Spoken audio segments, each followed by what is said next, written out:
just a hack. It's just an absolute hack. And he gets his ass kicked by his teammates every week. It's just, it's terrible. It's just terrible. Welcome back to Hack City. Joe DeLeone and Sean Anderson, two former college football players from the University of Rhode Island. Today, we are going to be recapping FCS Football Week 8 action. We're going to be talking about Furman's victory over Western Carolina, shocker, and Montana State's win over Sac State, and that also not an unexpected outcome. Sean, before we get to that, though, can you share with our listeners a quick word from Bet Online? I'd love to use Bet Online tonight before the Monday Night Football game, which should be kicking off here in just about now. I took San Francisco giving 10 points.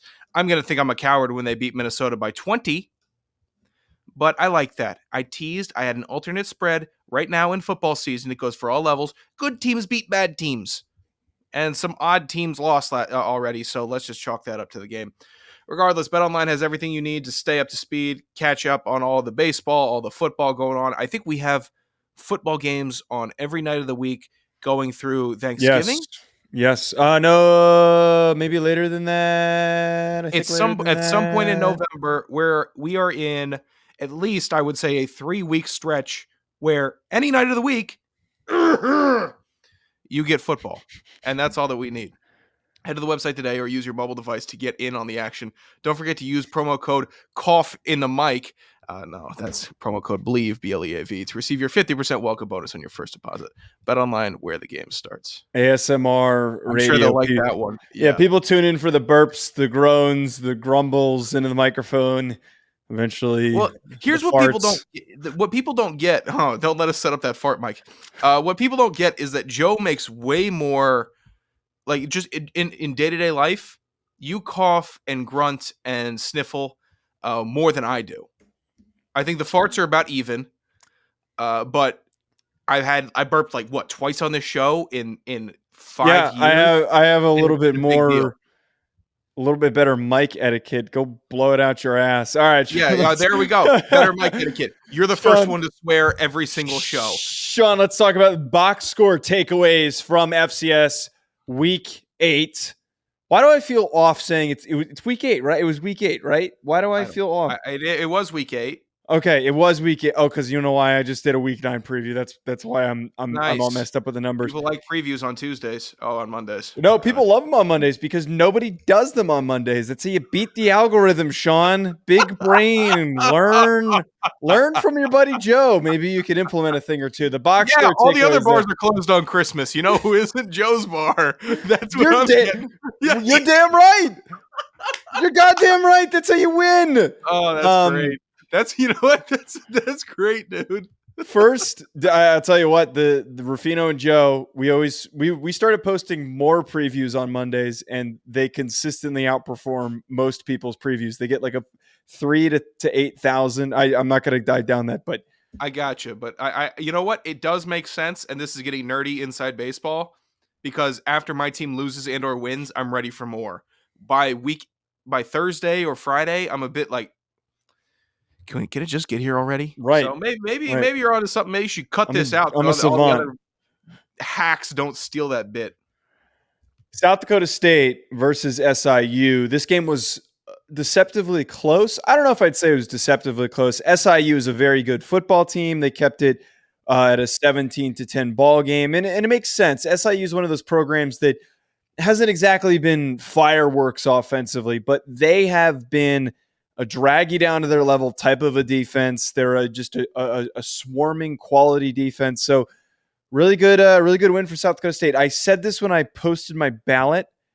South Dakota State continues to find ways to win, and they continue to have what is probably the most impressive resume out of any team in the country.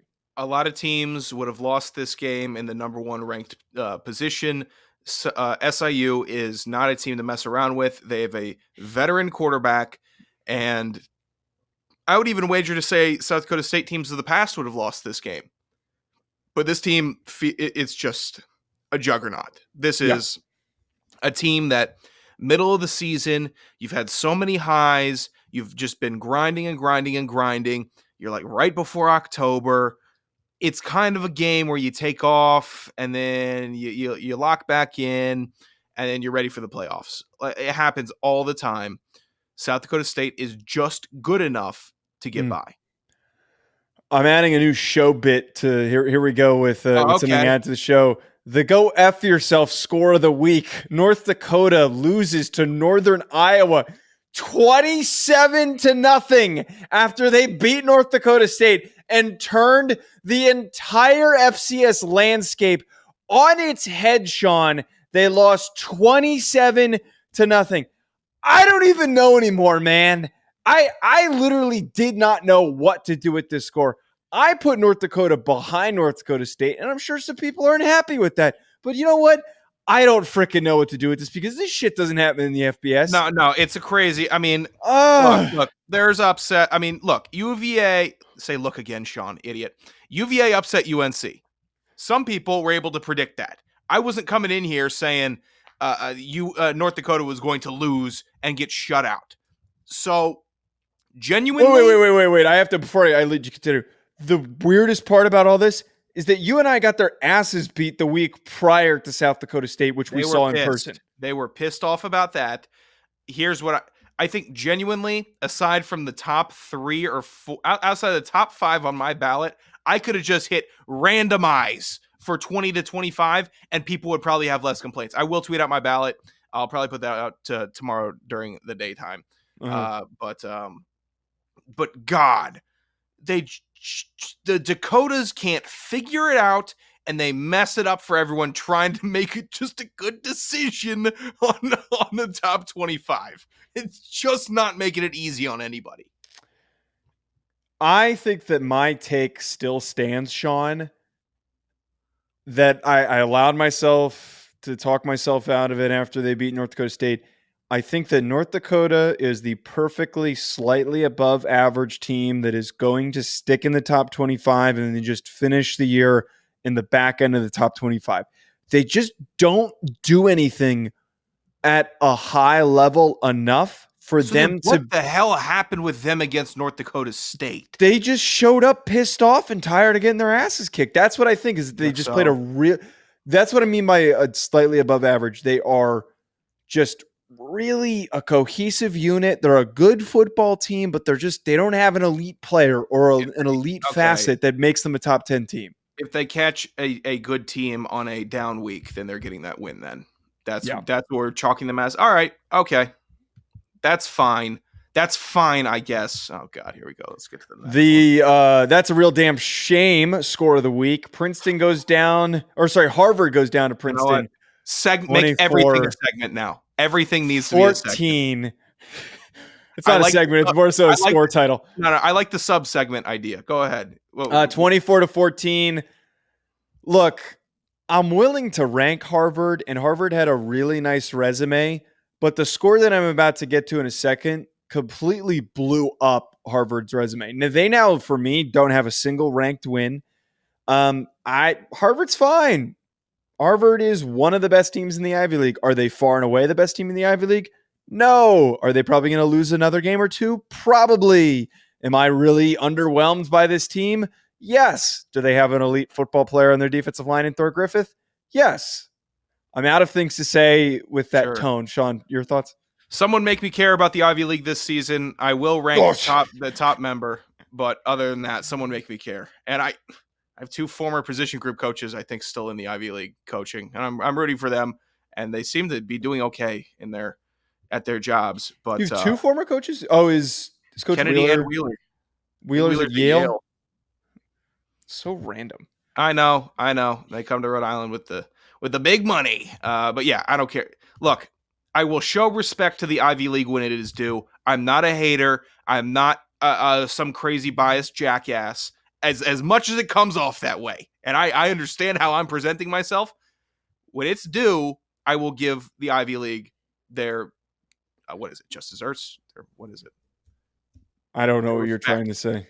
Whatever. You never do. I think that the weirdest part, well, you just say shit. The weirdest part about the Ivy League. You can't let me say stuff to you and then have a banger line all weekend and then flip it back at me. Because you've been doing that since I known you. Ever since I knew you, I say something funny, poignant, or cool, and then 2 weeks later, there you just next. What do you? Yeah. Okay. My point is that you were saying I hate you. good. Are you sure this isn't because you've been driving all day and then I you was had a in the whole car long day? from 5 a.m. to 12:30, and I got to come back and hear Joe use my jokes against me. That should be illegal. But That was it's a good line that I stole from you. Look, the annoying thing with the Ivy League is there's nothing comparable in the FCS or in the FBS, I mean, where there's like a conference that has a collective of teams that were historically some of the best in football for decades in the inception of the game. And then because they choose not to adapt or evolve and choose to remove themselves from the postseason, they are currently irrelevant. There is. The Big Ten West. All right, we're not doing this on this show. No, that's fair. That's fair. You know it. I was alluding to this a bit ago, but I'm very impressed with what Lafayette has done so far this season. I didn't come up with a score name for this one. They end up winning against Holy Cross 38-35. How about I'm impressed by this score of the week. That's nice. Score of the week. 38-35. They were really giving Holy Cross the work, and I'm sure that in Fat Stats there's going to be someone that made the list. But Lafayette, man, they were on my radar. They were on that back end of the radar for my ballot. And you know what? They did just enough to propel themselves into that top conversation. They have the best resume in the Patriot League right now. They are the best team in the Patriot League, and that's not even a debate. The thing for me, and I want to really quickly pull it up, your thoughts on this game, and I want to just pull up their schedule. Yeah, Lafayette deserved a ranking. They earned it, and it was rightfully so. Holy Cross has been weird this year because we know how talented Matthew Saluka is. We know his receiving core is solid. Holy Cross has the potential to win a playoff game or playoff games, but they've lost a couple that are just head scratcher. Well, what are we doing here? I took Holy Cross out of my ballot. They don't have a single good win this year. They don't have a good record even. They have 3 losses. I don't have a reason to rank them. And you know what? Down on them. If they're not ranked, they might not make the playoff. Like there's a possibility if they suffer one more loss, a game that they're not supposed to lose, they're out of the conversation. But Lafayette's only loss right now is 42-7 to Duke, and we know how good Duke is. They haven't been blowing teams out, but they're a really good defensive team, and when they need to, they can turn it on. Yeah, Holy Cross has Fordham, Lehigh, Army, and Georgetown. Fordham game is going to decide it because Fordham is not great, but they're just good enough to beat you. And Holy Cross needs to win that one. I still have Holy Cross ranked. They just have a really good. I will rank a team if their quarterback is good enough to will them to a win. That is going to be enough of a reason for me to put them on there. They stay on for me, but holy hell are they shaky. Just shaky as hell. Ignore the note that I threw in the top of the doc. That's a reminder for me for next time. The last box score takeaway, oh my God, what the hell are you doing score of the week? 34-24, William & Mary loses to Towson. I took another team I took off my ballot. They don't have any good wins on the year. They have skirted by against some bad teams. Their defense is elite. It is so freaking dominant, but I don't know what happened, man. They fell off of a cliff. Maybe just last year was a little fluky. You know, they looked really good on paper, man, and I'm really disappointed because I was really high on William & Mary this year. So was I. Yeah, Towson's had a weird season, man. They have been because they have a great win over William & Mary. They have a great win over New Hampshire. Morgan State has been good this year, so I'm saying that's a good win. They lose bad to Monmouth, Norfolk State, and Albany, though. Albany is not bad, though. I ranked Albany. What is Towson doing? Why is Towson pulling this? We're just going to come and we're going to be Utah. They're doing a Utah bit right now. Yeah, they're doing the Utah bit. And someone in the CAA always does it. I'll check out William & Mary next week. I'm not going to be like taking notes at the game, but I will be very observant of how William & Mary operates against Monmouth, because Monmouth has some playmakers. Jason Sheridan is a game breaker. And if Jaden Sheridan. Jaden, who am I thinking of? It doesn't matter. It does matter, but Sheridan is a game breaker, and if he carves him up, then it could be a long day for William & Mary. It really could be. So I will be highly interested in this matchup. First big game of the weekend, Furman pulls out a victory over Western Carolina. I got to admit, this one is a little bit perplexing for me. I did not think that this was going to happen, not because I don't think that Furman's good, but because Western Carolina had just been stringing together good game after good game. The way that this thing ends up playing out, Tyler Huff has an amazing game. He's one of the most underrated, just consistent quarterbacks in the FCS. He goes for 260 total yards, 3 touchdowns. Not a stat line that you're going to go, oh my God, that's amazing. Just does his job, has just a really strong day, helps set up his team for a win, had a long rushing touchdown to help seal the game. Paladins go for 508 total yards of offense. Dominic Roberto, who you're a big fan of, 154 yards rushing. Desmond Reed clearly still banged up, though. He only has 2 carries for 10 yards. And that, to me, I think is the biggest decider in all of this. As this game did play out, though, 343 total yards for Western Carolina, which is a huge, huge deterrent. Just a huge drop-off after they've had one of the best offenses, if not the most explosive statistic offense in the country to this point. Furman built up a 27 lead. It was tied 20-14 before the half, and then they just played keep away, it felt like. They just played keep away, sealed the game off. I spoke about the impact that Dominic Roberto could have on the game last week, and they utilized him as such. He had 31 carries. That's what you do with a running back that is 5'11", or listed at 5'11", 230. He looks like he's 5'11", 240-ish. He could, but a good 240, solid 240. And if you're playing a defense that's well-rounded, okay in coverage, okay in run defense, just nothing crazy standing out, pound the rock to the big man. He will wear them out. It's the Shane Gillis sketch on the plane. You be ready in the parking lot in 10 minutes. I'm going to wear your ass out. That's what happened. That's what happened.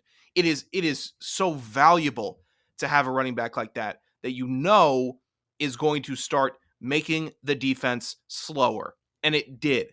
It opened up running for Huff. It opened up the offense. I'm a big proponent of running the ball. Joe is also. It sounds like a coach cliche.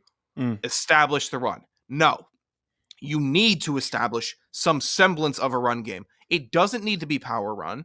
It could be what you're doing in San Francisco with crazy-ass jet sweeps, outside zone, get the big athletic offensive lineman in space.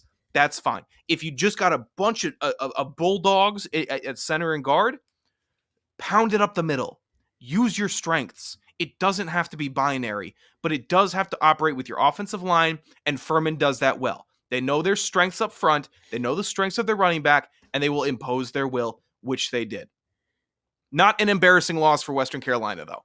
Not a terrible loss. Right. This is the thing here, and I think that as I've noticed, there's a flock of people that are in support of the Western Carolina movement and hype and the season that they're having. And then there's the flock of people that it kind of was us for a period of time, and it still is a little bit, that are annoyed by the crowd that is just jamming Western Carolina down your throat. And look, I can't come on here and say, suck it, you guys lost. Because you know what? You went on a good run also. They went on a legit good run to get a ranking. Yes. And they didn't have their best player. I made a comment on the last show that they feel like an offense that without Desmond Reed, that they could still be productive. And that was just proven that's not the case. They need to hope that he is available and he is back. They're still going to go to the playoff, in my opinion. I think them winning the conference is now up in the air because of this loss to Furman is going to make things really difficult. But as we see in the SoCon, they eat each other up. They eat each other up on a yearly basis. I'm going to say something I love and say something I hate really quickly about Cole Gonzalez's performance. Hate's a strong word. Something I really liked and something that hurt them. The 2 picks hurt them. That is going to hurt you in a tight game versus a highly ranked opponent that is playing well. That's not me having a hot take. It's not even something that even needs to be mentioned, but the 2 picks hurts. Throwing for 270 yards and 2 touchdowns and scoring 17 points, I don't mind. Because in losses like this, I've seen plenty of FCS quarterbacks choke, get nervous, overthrow, underthrow, mess up. 2 picks is messing up. But if you're still able to move the ball in a fashion, I can back that. Picks happen. They do. Not everyone's Brock Purdy, right? Just going in and not throwing a pick. It happens. Brock Purdy stinks. For the point that being able to still throw for 270 yards in a loss gives me faith, because a ton of FCS quarterbacks throw for 110 yards in a loss. They throw for 115. You see 150, a touchdown, a pick. I like seeing quarterbacks go over 220. I do. And that is valuable.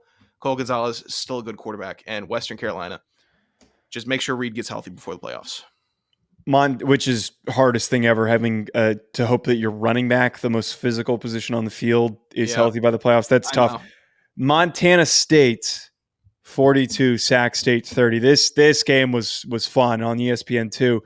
Sac State's offense looked pretty good in this one, but I think that the big takeaway for me is that Montana State's defense is just that much better, man. They're better. That team is just so good the way that they played, and just overall is just such a well-rounded unit. This game was the weird way to describe this. It was one of the most high-scoring defensive battles that I have ever watched. And what I mean by that, there were a lot of turnovers, there were a lot of picks, there were a lot of important things that led up to this point that set up the high-scoring game. But the first half was a back-and-forth defensive battle.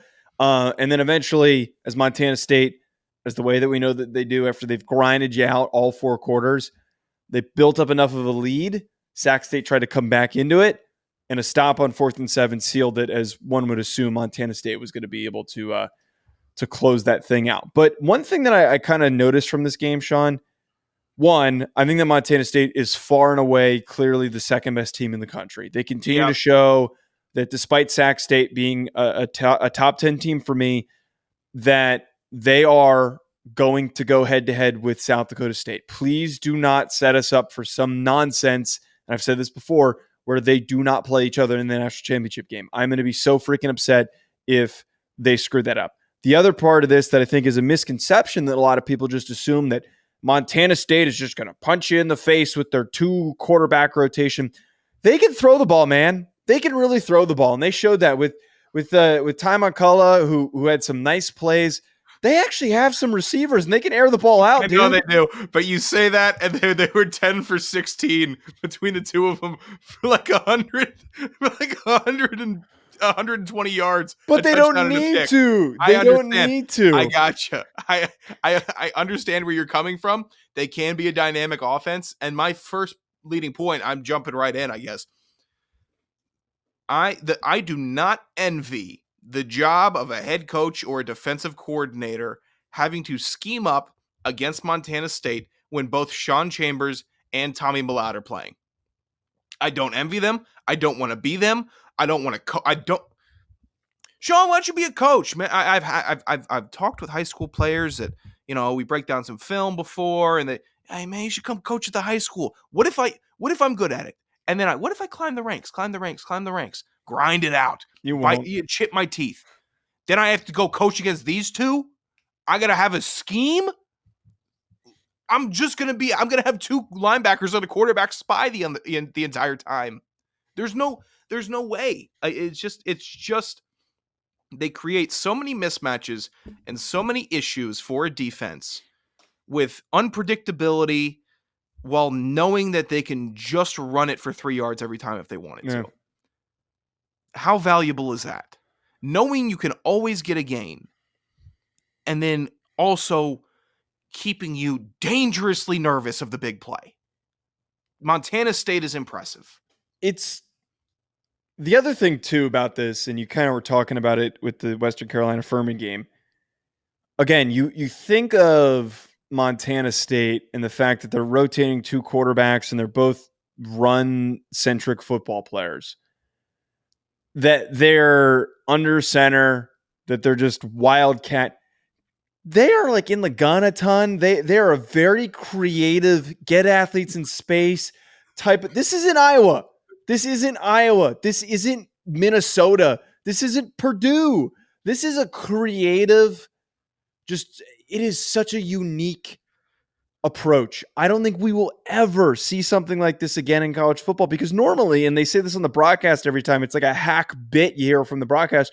Oh, both of these guys are really good runners and quality passers. But the reality of it is they're both runners. They're both really good athletes and they can throw when they need to. Normally in this situation, you got a passer and you got a runner. Like when I always think back to when Notre Dame did it where they had DeShone Kizer and Malik Zaire. Zaire was a really good runner. DeShone Kizer was a really good passer. And that combination sucked. When you got two really good shut their hole up. Really good passer. He was the second round pick. Well, for the Browns, they continuously miss at quarterback. I'll say he's a good passer. He's a good passer. Really good college football passer. Who? DeShone Kizer. Fuck you. Any final thoughts on this? Here's what I know. Okay. We barely talked about Sac State putting up 30 points against Montana State. Still impressive. Yeah, very impressive. Here's what I'll say about the shotgun quarterback run. If I am a defensive player, and this has happened to me when I played defense, and I've seen countless players just miss tackles and miss opportunities at the tackle or misread a play because a quarterback takes the ball and they load up for a pass. It's not even the read option first and then pass. It's ball, pass. Oh, he's passing. I'm going to try to go get him. Wait. Where'd he go? I'm in the backfield. I don't know where he's at. Oh, he's 5 yards down the field behind me. It's the opposite of the screen pass for me. I always find it to be very effective to just have that quarterback run, get it, fake it, go. Opposed to screen pass, get it, throw it to a receiver with 4 defensive backs running right down his face. It's the complete opposite. I love that play. I love what they do in Montana State. I hope they keep incorporating it. Just run right out of shotgun. Why not? Get a head start. Fat stats. Say please. No. You don't just say fat stats. Do fat stats. Like I'm a bear on a tricycle. Yeah, do fat stats. Dance. Please. No. There we go. Jeez. Dickhead. You know what? That's fair, but I had to make you earn it. First on the list, I believe it's a program record. Penn wide receiver Jared Richardson, 17 catches. Okay, that's crazy. 191 yards and 1 touchdown. Lafayette running back Jamar Curtis, 30 carries, 229 yards, 2 touchdowns. This game was madness. Yeah, it's a madness game. Holy Cross quarterback Matthew Saluka, 28 carries, 330 rushing yards, 3 touchdowns. He was 7 for 21 through the air, 85 yards, and another touchdown tacked on top of that. St. Thomas running back. Here's the thing. I can't see you, so I can't see if you're winding up. So I just have to wait for the impending. All right, just go. I won't do it. Go ahead. St. Thomas running back Hope Adebayo, 13 carries, 197 yards, 2 touchdowns. Quick math. Let's just call that, 18 a carry. Incredible. Illinois State wide receiver Daniel. Oh, I had to practice this one. Sobkowitz. There we go. 11 catches, 170 yards, 3 touchdowns. SEMO wide receiver Ryan Flournoy. Welcome back to the list. 6 catches, 203 yards, 1 touchdown. Joe, hit me with some quick math there. I think that's like 32 a catch. Sure. Okay. Tennessee State running back Jordan Grant, 12 carries, 83 yards, 4 touchdowns. UNH quarterback Max Brosmer, 28 for 39, 335 yards through the air, 4 touchdowns, 4 carries, 21 yards, another touchdown, 5 total for the game. Albany wide receiver Julian Hicks.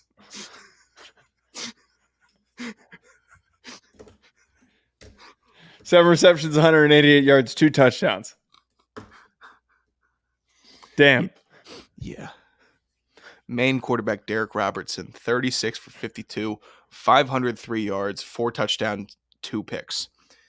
And now let's just close it off a little bit of defense. Campbell defense held Maine to -7 rushing yards on 11 carries. And also, Tarleton State defense held Morehead State to -11 rushing yards on 28 carries.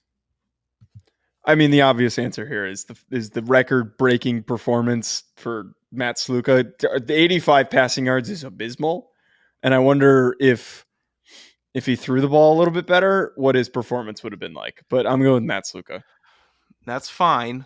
You can go with Matt Sluka. I don't really like taking guys in a loss. You know what? I don't even know. I can't remember if they won. I'm going with Maine quarterback Derek Robertson, 503 yards and 4 touchdowns. I like it. Hey, Tyler Cruz, you suck though. That's just make a mess in the kitchen and leave type of a game. Because it's not really that, like 4 touchdowns, 2 interceptions. Not great. Not really great football, but 503 yards. 500 yards. Right. That's one of those games where you're like playing Madden and you're just, you throw the ball 52 times because you can't get the run game going and you're trying to come back because you're down. And then you keep getting mad at yourself. So you keep throwing interceptions, turning the ball over and throwing incompletions. And then you keep throwing 4 verticals and then some of them keep connecting. That's why I always beat you in Madden, because you just give up on your offense. No, that's not giving up. That's just saying, F it, we ball. At Joe DeLeone, at Sanderson Radio. Thanks for tuning in. Hit subscribe. We'll be back. Enjoy the rest of your week.